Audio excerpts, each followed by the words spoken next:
তখন রাত প্রায় 12টা। সামনের মাসে টেস্ট পরীক্ষা, তাই আমাদের 3 বন্ধুর দলটা রাতে স্কুলে থাকার সিদ্ধান্ত নিয়েছিল। হেড স্যারকে অনুরোধ করে একটি ক্লাসরুমের চাবি জোগাড় করা হয়েছিল, কারণ স্কুলের নীরবতা নাকি পড়াশোনার জন্য দারুণ। আমি, সাফায়েত আর ফাহিম 3 জনের মুখে ক্লান্তির ছাপ, কিন্তু সামনে পাহাড় সমান সিলেবাস।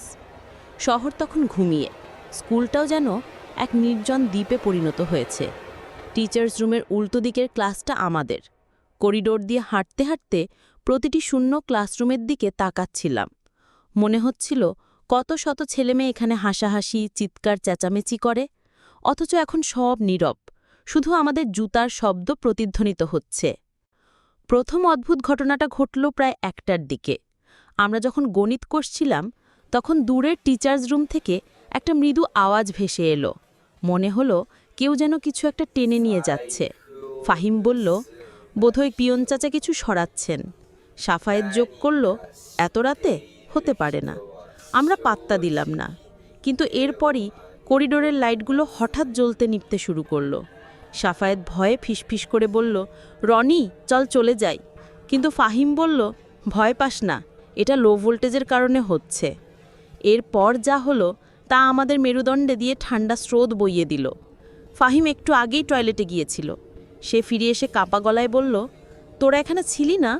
আমরা অবাক হয়ে বললাম, কেন? সে বলল, আয়নার দিকে তাকিয়ে দেখি আমার পেছনে একজন দাঁড়িয়ে আছে।